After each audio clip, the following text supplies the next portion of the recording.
اور آ کے اس نے دلائل کا مطالبہ کیا کہ مجھے دلیل دیں کہ اللہ تعالیٰ ہے۔ آپ نے اس سے پوچھا کیا تو نے کبھی سمندر کا سفر کیا ہے؟ وہ کہنے لگا جی بہت دفعہ کیا۔ کہ کسی آزمائش اور کسی خطرناک سفر کا حال بتا۔ وہ کہنے لگا ایک بار میں سمندر میں تھا تو کشتی جو تھی وہ ٹوٹ گئی، بڑے تھپیڑے آئے اور بڑی طوفانی موجوں نے میری کشتی کو ڈبو دیا، اور جب میری کشتی ڈوبی تو ملاح بھی مر گئے اور کشتی مکمل تباہ ہو گئی، اور اس وقت ایک لکڑی کا پھٹا تختہ میرے ہاتھ لگا، اور کچھ دیر کے بعد وہ تختہ بھی میرے ہاتھ سے نکل گیا۔ آپ نے کہا ٹھہر جا، جس وقت وہ تختہ تیرے ہاتھ سے نکلا اس وقت تیرے کیا جذبات تھے؟ اس وقت کے جذبات بتا کہ پہلے تیرا اعتماد وہ کشتی تھی اور ملاح تھے، وہ اعتماد ٹوٹ گیا، ختم ہو گیا۔ پھر تیرا اعتماد وہ تختہ تھا، وہ بھی ختم ہو گیا۔ اب تجھے سلامتی کی امید کس سے تھی؟ زندگی کی جو ایک رمق ہوتی ہے کہ انسان اپنی زندگی کو بچاتا ہے، آپ آنکھیں بند کرتے ہیں، سر سائڈ پہ کر لیتے ہیں، جسم کو ادھر کر لیتے ہیں، زندگی کو بچانے کے لیے ایکشنز کرتے ہیں نا۔ اس وقت تیری امید کا محور کیا تھا؟ بس سمجھ لے وہ جس کو تو اس وقت پکار رہا تھا نا، وہی رب ہے۔ Having faith on one Allah is something built in. No human can be away from that concept, the belief of Tawheed. انسان کے اندر ہے یہ۔ امام احمد بن حنبل فرماتے ہیں جب آپ سے دلیل مانگی گئی، کتنی پیاری بات آپ نے کی ہے۔ مزہ تبھی ہے کہ جب پریکٹیکل لائف سے آپ کو وہ باتیں بتائی جائیں جن کے آپ کو بھی سمجھ آئے اور آپ اس کے مطابق اس چیز کو انالائز کریں۔ کہتے ہیں کہ گھر ہو، باہر سے چاندی کی طرح سفید ہو اور اندر سے سونے کی طرح ہو، اور اس گھر میں کوئی ایک کھڑکی بھی نہیں ہے، ایک دروازہ بھی نہیں ہے، کوئی ایک سوراخ بھی نہیں ہے کہ اندر ہوا روشنی یا کوئی کھانا جا سکے۔ پھر اچانک ایک دن ایسا ہو کہ اس گھر کی ایک دیوار گرے اور اندر سے ایک زندہ چیز باہر آئے، تو یہ بتاؤ کہ اس زندہ چیز کو وہاں زندگی دینے والا کون ہے، رزق دینے والا کون ہے؟ وہ کہتا ہے یہ تو بڑی انہونی بات ہے۔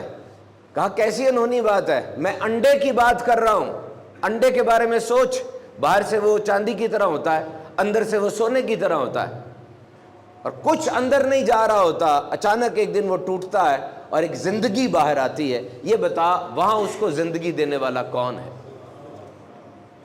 انسان دلائل کے انبار لگا دے۔ امام شافعی ایک شہتوت کے پیڑ کے ساتھ ٹیک لگا کر کھڑے تھے، کسی نے کہا بتائیے رب کی ذات کو ایک ثابت کیجئے۔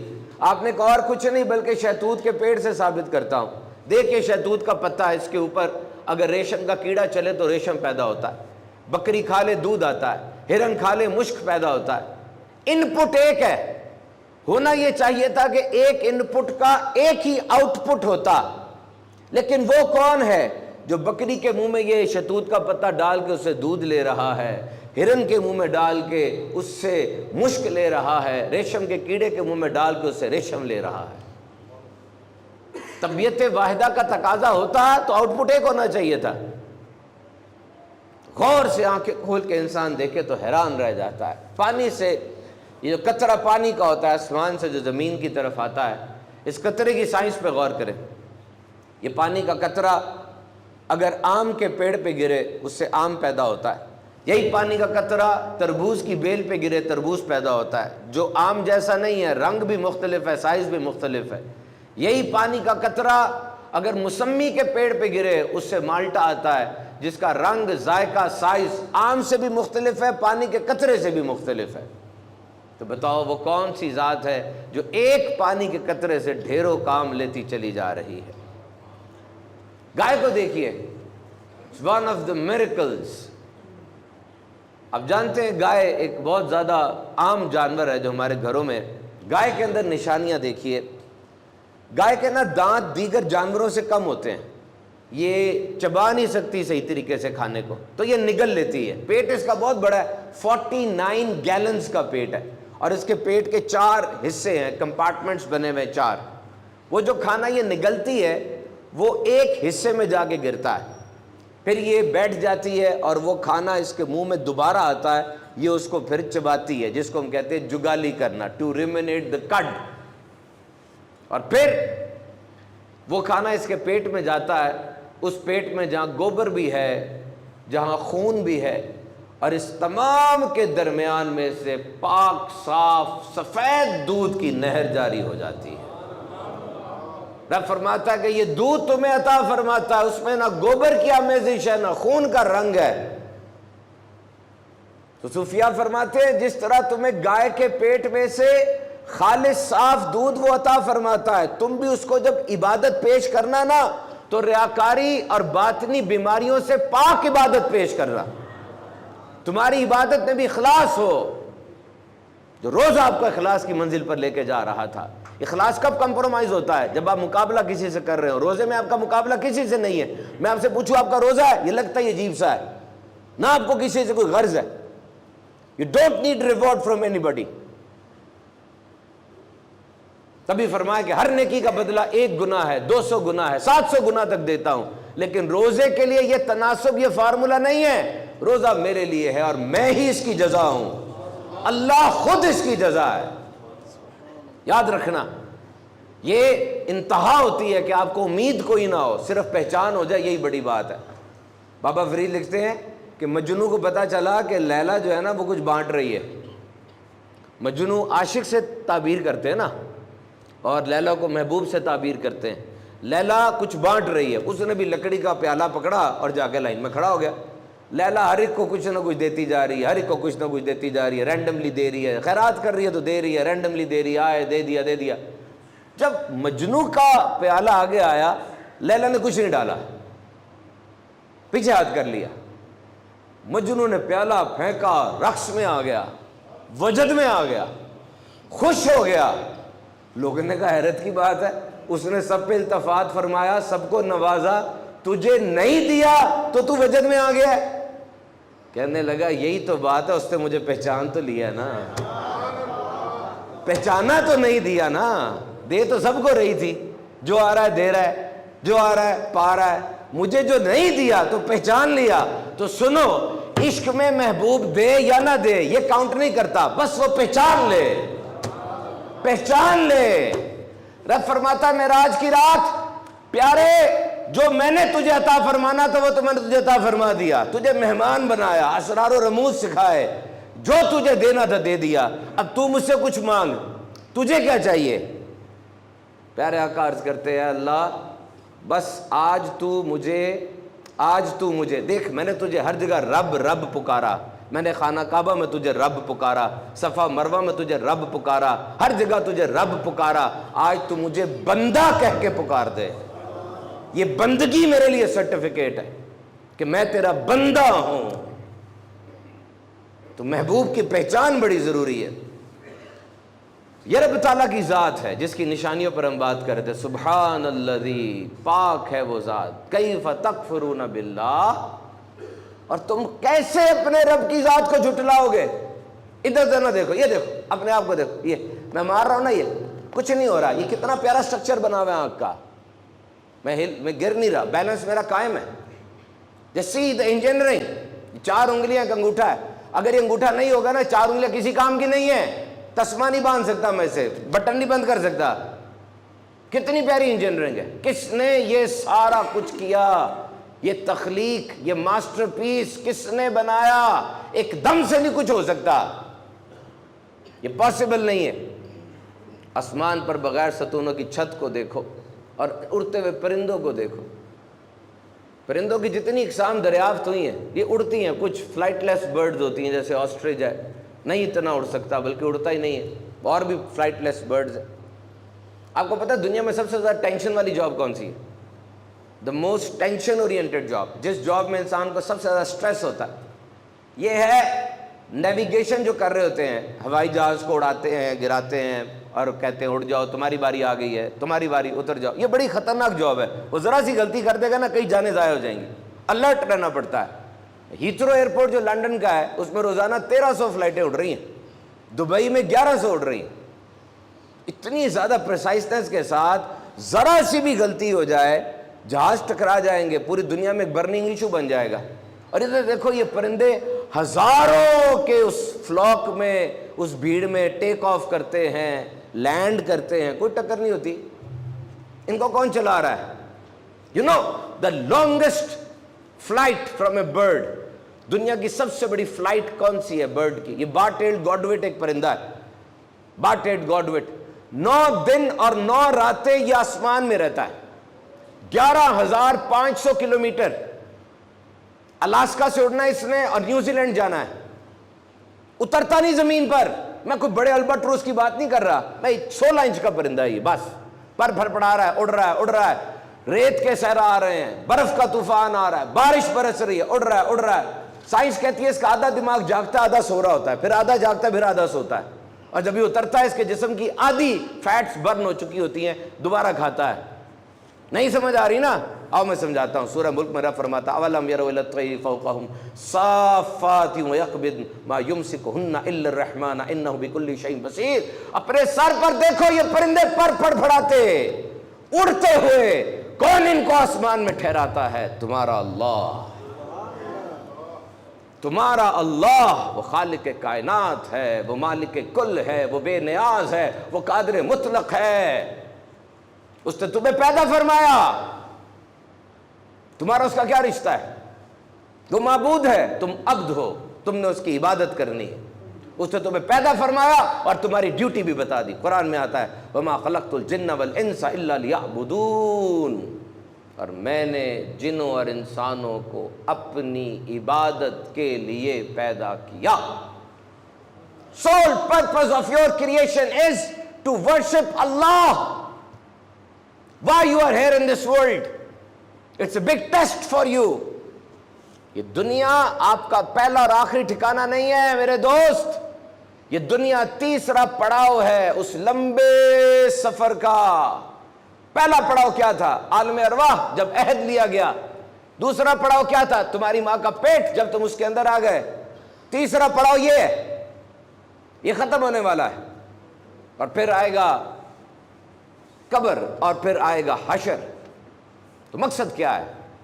آخری جمعہ ہے، جا رہا ہے رمضان، ریوائز کر لو چیزیں، ریوائز کر لو. مقصد کیا ہے؟ عبادت. فرمایا سورہ ملک میں بڑی برکت والا ہے وہ جس کے قبضے میں ساری بادشاہی ہے، وہ ہر چیز پر قادر ہے. اس نے موت اور زندگی کو پیدا فرمایا تاکہ تمہاری آزمائش ہو کون اچھے عمل کرنے والا ہے، کون عزت والا ہے.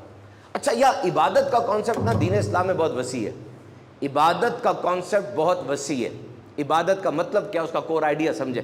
عبادت کے لیے پیدا کیا نا، عبادت کا مطلب کیا ہے؟ عبادت کا مطلب کیا ہے کہ اللہ نے جس عبادت کے لیے مجھے اور آپ کو پیدا کیا، اللہ نے جس عبادت کے لیے مجھے اور آپ کو پیدا کیا، جو حکم میں نے اور آپ نے اللہ کا ماننا، اس کا مطلب کیا ہے کہ آپ کی زندگی میں جو بھی کچھ ہو، ہر حال میں، ہر واقعے میں آپ نے اللہ کی اطاعت کرنی ہے.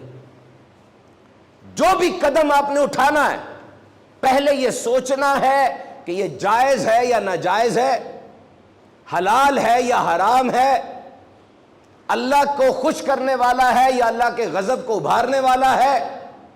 یہ سوچنا ہے آپ نے. دیکھو، آپ تجارت کرنے جاتے ہیں، جاب پر جاتے ہیں، وہاں جا کے آپ اللہ کے ڈر سے جھوٹ نہیں بولتے، وقت پہ جاتے ہیں، آپ بددیانتی نہیں کرتے، ناجائز منافع خوری نہیں کرتے، ذخیرہ اندوزی نہیں کرتے. اب جو ٹائم آپ نے تجارت کا اور جاب کا گزارا نا، یہ عبادت بن گیا ہے. اب دوست کے ساتھ بات چیت کر رہے ہیں، بات چیت کرتے ہوئے آپ اللہ کے ڈر سے حق بات بیان کرتے ہیں، جھوٹ نہیں بولتے، غیبت چغلی نہیں کرتے. اب یہ جو بات چیت آپ نے کی، یہ بات چیت بھی عبادت بن گئی ہے. One is direct form of worship, direct worship, سجدہ، روزہ، حج، یہ ڈائریکٹ ہے، یہ ضروری ہے، اس کا امپیکٹ بھی زیادہ ہے، اس کا حکم بھی سخت ہے. لیکن ایک انڈائریکٹ بھی تو ہے نا. کھانا کھانے لگے ہو، سنت سمجھ کے کھاؤ، ٹرانسفارم کر لو اس چیز کو. ایک ایلیکزر ہے نیت، اس کے ذریعے دعا پڑھ لو. سونے جا رہے ہو، وضو کر لو، جس طرح نبی پاک کی ادائیں تھی سوتے ہوئے، ان کو اپناؤ. تمہارا سونا بھی عبادت بن گیا ہے. حتیٰ کہ واش روم جا رہے ہو، گندا سا کام ہے ایک، اگر تمہارے جسم سے یہ نکال دیا جائے تم کبھی واش روم خوشی سے نہیں جاؤ گے. لیکن وہاں جاتے ہوئے اگر الٹے پاؤں سے اندر جاؤ گے، سر کو ڈھانپ لو گے، نشست و برخاست میں خیال کرو گے، نہیں بولو گے، تو سوچو اس گندے سے کام میں بھی جو باتیں میں نے بتائی ان کا ثواب تمہیں مل جائے گا. یہ عبادت کا مفہوم ہے. This is the actual meaning of worship. تو بس یہ بات یاد رکھیے اور سمجھنے کی کوشش کیجئے کہ عبادت کا مفہوم کیا ہے, لیسن کیا ہمیں رمضان دے رہا ہے. ہم نماز پڑھنے آتے ہیں تو مسلمان بن جاتے ہیں. بچے کا ہاتھ پکڑا ہوا, ٹوپی پہن لی, نئے کپڑے پہن لیے, تھوڑے دیر آپ اسلامی بن گئے. اور حج کرنے جائیں گے تب تو سیلفی لے کے سب کو گھمائیں گے, زکوٰۃ دی تو مائک پہ اعلان کروائیں گے. جو بھی کام بظاہر اسلامی لگتا ہے اس کو کرتے ہوئے ہمارا رویہ اسلامی ہو جاتا ہے. لیکن بتاؤ, جب تم دکان پہ کھڑے ہوتے ہو تب کیوں چھرے بن جاتے ہو؟ جب تم بیوی کے ساتھ بیٹھتے ہو تب کیوں اسلام یاد نہیں آتا؟ کیا تمہارے اسلام نے تمہیں تجارت کرنا نہیں سکھایا؟ کیا نہیں سنا تم نے کہ وہ سچا تاجر, دیانتدار تاجر, اس کا حساب صدیقین کے ساتھ ہوگا؟ Try to acknowledge this fact. Islam is not limited. تو یہ بات ہم طے کر کے جاتے ہیں, آج طے کر کے جاتے ہیں کہ اب اگلے سال جب یہ رمضان ختم ہوگا, اس کے ساتھ شروع ہوگا, ہم قرآن مجید کی تلاوت نہیں چھوڑیں گے. نیت کریں. آج آپ آ کے مجھے بتاتے ہیں ہمارے یہاں مسجد میں اعتکاف ہو رہا ہے, ماشاءاللہ کثیر اسلام بھی اعتکاف کر رہے ہیں. مجھے بتاتے ہیں لوگ کہ جی ہم نے قرآن مجید ختم کیا ہے. کل رات میں اکاڑا کیڈٹ کالج میں تھا, ختم قرآن کی محفل تھی. وہاں پہ کئی لوگوں نے مجھے بتایا خوشی کے ساتھ, اچھی بات آپ نے قرآن پاک ختم کیا. لوگ محلے میں ملتے ہیں, بتاتے ہیں ہم نے 2-3 قرآن پاک رمضان میں ختم کر لیے. Very good. قرآن پاک اگر نماز میں کھڑے ہو کے پڑھیں گے 1 حرف کا 100 ملے گا. قرآن پاک اگر نماز میں بیٹھ کے پڑھیں گے 1 حرف کا 50 ملے گا. قرآن پاک ویسے ہی چلتے پھرتے پڑھ لیں گے 1 حرف کا 10 ملے گا. لیکن مجھے بتاؤ, تمہیں منہ سے بتانا کیوں پڑتا ہے میں نے قرآن پڑھا؟ تمہارا انداز زندگی کیوں نہیں بتاتا تم قرآن پڑھتے ہو؟ تم تاجر ہو, تمہارے سارے دوست کیوں نہیں پکارتے کہ رات قرآن پڑھتا ہے, صبح اس قرآن کی روشنی میں تجارت کرتا ہے؟ تم ڈاکٹر ہو, مریض کیوں نہیں پکارتے کہ پورے ہسپتال میں یہ ڈاکٹر ہے جو رات کو قرآن پڑھتا ہے, اس کی روشنی میں آگے طبیب بنتا ہے. تو روزانہ 3 آیتیں قرآن. میں زیادہ نہیں کہہ رہا, مجھے پتا ہے پریشر ڈلتا ہے بندے پہ, بندہ باغی ہو جاتا ہے. سارا کمرہ صاف کرنے کو دل نہیں کر رہا, کونا صاف کر لو. نہانے کو دل نہیں کر رہا, منہ دھو لو. پوری کتاب پڑھنے کو دل نہیں کر رہا, 2 صفحے پڑھ لو. 2 میل پیدل چلنے سے آواز آ رہا ہو, 10 منٹ پیدل چل لو یار. لیکن روزانہ اگر میں اور آپ یہ نیت کریں آج کہ ہم روزانہ, پڑھے لکھے لوگ آپ بیٹھے ہیں, عربی آپ کو آتی ہے, عربی آپ کو آتی ہے پڑھنی, سمجھ نہیں آتی, اردو آپ کی نیٹو لینگویج ہے, مدر ٹنگ ہے, اٹھے ہر روز 3 آیتیں پڑھیں گے تو اگلے سال رمضان تک آپ کی 1095 آیتیں ہو جائیں گی. 1095 آیتیں. قرآن پڑھے تو صحیح. اس قرآن کا رمضان کا بڑا گہرا تعلق ہے. 4 دفعہ قرآن میں قرآن اکٹھا آیا اور فرمایا قرآن رمضان میں ہی نازل کیا گیا. یہ رمضان اور قرآن دونوں شفاعت کریں گے. رمضان کہے گا دن کو کھانے سے اس کو میں نے روکے رکھا, اللہ اس کی شفاعت کر دے. قرآن کہے گا رات کو اس نے کھڑے ہو کے عبادت کی, اے اللہ اس کو معاف فرما دے. قرآن پڑھو, you will come to know what a treasure is inside. زمین پر رہنمائی, آسمان پر خزانہ ہے. اب آپ قرآن پڑھتے ہیں, آپ کہتے ہیں جی قرآن پاک کے اندر سے وہ چیز ملتی نہیں, ایسا ہو نہیں سکتا. دیکھیں یہ میڈیکل سائنس کی کتاب ہے, بالفرض یہ میڈیکل سائنس کی کتاب ہے. یہ میڈیکل سائنس کی کتاب میں ایک MBBS اسٹوڈنٹ کو دیتا ہوں. ابھی وہ اسٹوڈنٹ ہے, طالب العلم ہے, میں اسے کہتا ہوں اس کو پڑھو. وہ جب اس کو پڑھے گا اپنے ذہن کے مطابق اس سے چیزیں سیکھ لے گا, زیادہ نہیں سیکھ پائے گا کیونکہ ابھی اسٹوڈنٹ ہے. اور یہی کتاب میں اگر کسی بڑے ڈاکٹر کو دوں, PhD کو دوں یا پروفیسر کو دوں, وہ زیادہ پڑھا لکھا ہے, وہ اس کتاب سے زیادہ چیزیں اخذ کر لے گا. قرآن پاک کا بھی یہی ہے. تمہارے اندر کتنا علم ہے, قرآن اتنا تمہیں نوازے گا. مولا کائنات حضرت علی فرماتے ہیں میں چاہوں سورہ فاتحہ کی تفسیر سے 70 اونٹوں کو بھر دوں. یہ ان کا علم ہے. اور دیکھو قرآن کیسی زبردست, سیکیورٹی کیسی ہے, کتنی زیادہ ہے. اگر آج میں میڈیکل کی کتاب میں کچھ چینجنگ کر دیتا ہوں, تبدیلی کر دیتا ہوں, آپ مجھے ٹوک نہیں سکتے. میں دعویٰ کرتا ہوں جو تبدیلی میں نے کی وہ ٹھیک کی ہے. سائنس ترقی کر رہی ہے, سائنس نام ہی تبدیلی کا ہے, روز ایولیوشن ہو رہی ہے, روز پروگریس ہو رہی ہے. میں نے اگر میڈیکل کی کتاب میں تبدیلی کر دی تو آپ غلطی نہ نکالیں. آپ جان ہاپکن یونیورسٹی امریکہ میں جائیں, سب سے بڑا میڈیکل کا ادارہ ہے, وہاں کے ڈاکٹر سے پوچھ کے آئے, تب میں مانوں گا میری غلطی ہے. میں میٹالرجی کی کتاب میں کچھ ایڈ کر دیتا ہوں, کچھ زیادہ لکھ دیتا ہوں, میری غلطی نہ نکالے، میں کہوں گا میں نے ٹھیک کیا ہے، آپ کہیں گے تم نے ویسے ہی کر دیا، نہیں میں نے ٹھیک کیا. جاؤ MIT یونیورسٹی آف میساچیوسیٹس امریکہ میں جاؤ، سب سے بڑا انجینئرنگ اسکول ہے، وہاں کے پروفیسر سے مجھے دلیل لا کے دو تب میں مانوں گا. ہر کتاب میں آپ یہ تحریف کر سکتے ہیں، لیکن اگر کوئی قرآن میں تبدیلی کرنا چاہے تو مفتی اعظم پاکستان کے پاس جانے کی ضرورت نہیں ہے. وہ جیسی بے باکی کرے گا، بدتمیزی کرے گا، 7 سال کا بچہ کرکٹ کھیل رہا ہے آگے آ جائے گا، آگے گا تو جھوٹ بولتا ہے، قرآن تو میرے سینے میں ہے. یہاں ہمارے امام صاحب کھڑے ہو کے تراویحاں پڑھتے ہیں، ان کو قرآن زبانی آتا ہے، ان کے پیچھے کئی ایسے افراد ہیں جن کو قرآن زبانی آتا ہے. کہاں غلطی کی گنجائش ہے مجھے بتاؤ؟ ذرا سی ادھر ادھر بات ہوتی ہے 3-4 بول پڑھتے ہو، امام صاحب یہ قرآن نہیں ہے جو آپ پڑھ رہے ہیں، یہ میرے رب کا کلام نہیں ہے، یہ پڑھے. سیکیورٹی دیکھیں کتنی زیادہ ہے. تو قرآن پڑھو گے آپ کا سینہ کھلے گا. قرآن 7ویں صدی میں نازل ہوا اور آج کتنی سائنس ترقی کر گئی ہے. قرآن پاک کی وہ باتیں ہم پڑھتے ہیں، ہمیں حیرانی ہوتی ہے جب نہ ٹیلیسکوپ مائکروسکوپ ایجاد ہوئی ہے، نہ بایولوجی کا بی ہے، نہ فزکس کا پی ہے، تب کیسی کیسی خبریں قرآن دے رہا ہے. قرآن کہتا ہے 7 آسمانوں کی بات کرتا ہے. آج جیف بیزوس بلیو اوریجن میں جا رہا ہے خلا کے کنارے تک، رچرڈ برینسن ورجن اٹلانٹک کے اندر جا کر اشارہ کر کے آتا ہے. قرآن کہہ رہا ہے تمہاری جیمز ویب ٹیلیسکوپ وہ دور کی کہکشاؤں کی تصویریں اتار رہی ہے، اور قرآن 7 آسمانوں کی بات کرتا ہے. قرآن کہتا ہے اور ہم نے نیچے کے آسمان کو سنگھار سے آراستہ کیا. یہ خوبصورت ستارے کیسا سنگھار نظر آتا ہے. ہم نے انسان کو پانی کی بوند سے بنایا، پہاڑ زمین میں گاڑی ہوئی میخیں بنا دیے، سورج اپنے ٹھہرنے کے وقت تک چلتا رہے گا، یہ چاند تارے اپنے مداروں میں تیر. یہ کس کے لیے باتیں ساری؟ کس کے لیے یہ؟ ان عرب کے بدھوؤں کے لیے نہیں، یہ 21ویں صدی کے سائنسدان کے لیے ہے کہ تو جہاں بھی چلا جا. تو چاند کی بات کرتا ہے، سورہ رحمان میں آتا ہے آسمانوں اور زمینوں کے کناروں سے نکل جاؤ، جہاں جاؤ گے اپنے رب کو پاؤ گے. اور کیسی کیسی پیشن گوئیاں قرآن نے کی. یہ ایک آیت ہے قرآن کی، کتنی بڑی بشارت ہے. سورہ فتح میں نازل ہوئی، سورہ توبہ میں آئی، سورہ صف میں 3 دفعہ آئی. کیا؟ This Islam is to supersede every religion in this world, every ism, every school of thought. یہ اسلام سارے نظاموں پر غلبہ پائے گا، چاہے مشرکوں کو یہ بات بری لگے، لیکن اسلام غلبہ پائے گا. 3 دفعہ فرمائے گا. جب یہ بات کہی جا رہی تھی اس وقت کچھ بھی نہیں تھا، 313 تھے ہم، ہر طرف سے آزمائشیں تھی، تکلیفیں تھیں، اور پھر 27 لاکھ مربع میل پر عمر حاکم وقت ہوئے. قرآن کی پیشن گوئی کبھی جھوٹی نہیں ہو سکتی.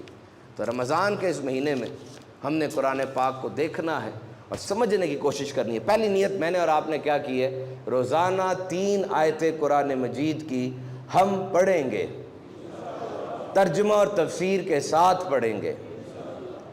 ابھی رمضان المبارک رخصت ہو رہا ہے. مجھے بتائیے ایمان سے، رمضان سے بڑھ کر ٹائم مینجمنٹ کون سکھاتا ہے؟ Ramzan is a master class of time management. وقت کی اہمیت کتنی بڑھ گئی تھی. ٹائم مینجمنٹ کے بغیر تو روزہ رکھا نہیں جا سکتا. سحری کا وقت کیا ہے؟ سحری کا وقت. اور کہتے ہیں کہ رمضان میں ایک چیز تو ایسی ہے جو سارے مسلمانوں کو پتہ ہوتی ہے. کیا بولا؟ مغرب کا وقت. پوچھو نا جلدی بتاتے. 6:22. کتنے بجے روزہ کھلنا ہے؟ 6:31 6:32. وقت. تراویح کا وقت کیا ہے؟ رمضان آیا ہوا ہے، نمازوں کا وقت دیکھنا ذرا امام صاحب سے پوچھ کے آؤ، ظہر کا وقت کیا ہے؟ تو ٹائم مینجمنٹ یونیورسٹی میں ہے. آپ جہاں کاروبار کرتے ہیں وہاں بھی ہے، جہاں جاب کرتے ہیں وہاں بھی ہے. کیسے؟ اگر آپ کاروبار کرتے ہیں وقت پہ نہیں آ رہے، وقت پہ بھاگ رہے ہیں، آپ کا سیٹ آپ کو چھوڑے گا نہیں. یونیورسٹی میں تو سارا ٹائم ٹیبل بنا ہوتا ہے، اتنے بجے فزکس کا پیریڈ ہے، اتنے بجے چھٹی ہو جائے گی، اس تاریخ کو پیپر ہوں گے. اگر میری زندگی میں ٹائم مینجمنٹ نہیں ہے نا تو وہ ذاتی زندگی میں نہیں ہے، پرسنل لائف میں. اور رمضان نے اس ذاتی زندگی کے ٹائم ٹیبل کو سیٹ کیا ہے. جیسے ہی رمضان کا چاند شروع ہوا تھا نا، جیسے ہی سارے ہمارے ٹائم ٹیبل، پریورٹی لسٹ اوپر نیچے دائیں بائیں ری شفل ہو گئے. دن کا آغاز بھی عبادت سے ہو رہا تھا سحری، اور دن کا اختتام بھی عبادت سے ہو رہا تھا تراویح. اور مان لو رمضان میں پروڈکٹیوٹی بڑھ جاتی ہے. مت کہو کہ رمضان کے اندر میں کم کام کر رہا ہوں یا تھک گیا ہوں. نہیں، 15 منٹ تو ناشتہ تیار کرنے میں لگتے ہیں، آدھا گھنٹہ کھانے میں لگتا ہے، اور بھی چلتا رہتا ہے. جب یہ کھانے کا ٹائم ہٹ گیا تو بتاؤ کام زیادہ کر سکتا ہے انسان. پلاننگ ہو گئی. یہ افطار کے وقت جو رش ہو جاتا ہے, کیا یہ رش آپ کے ٹائم کانشیس ہونے کی نشانی نہیں ہے؟ کہ آپ کسی پلان کے ساتھ جا رہے ہیں, گول کے پیچھے جا رہے ہیں کہ میرے اللہ کا حکم ہونے والا ہے, صبح میں نے اللہ کے حکم پہ کھانا چھوڑا تھا, اب اللہ کے حکم پہ کھانا شروع کرنے جا رہا ہوں میں. You are directed towards something. You are goal oriented. You are doing planning. Ramadan is bringing ultimate discipline in your life. It's a master class of time management. Master class of time management. یہ رمضان ہے جس نے میں self control سکھایا. اور پھر جنہوں نے واقعی روزہ حق کے ساتھ رکھا, انہوں نے ڈسٹریکشن سے اپنے آپ کو بچایا ہے.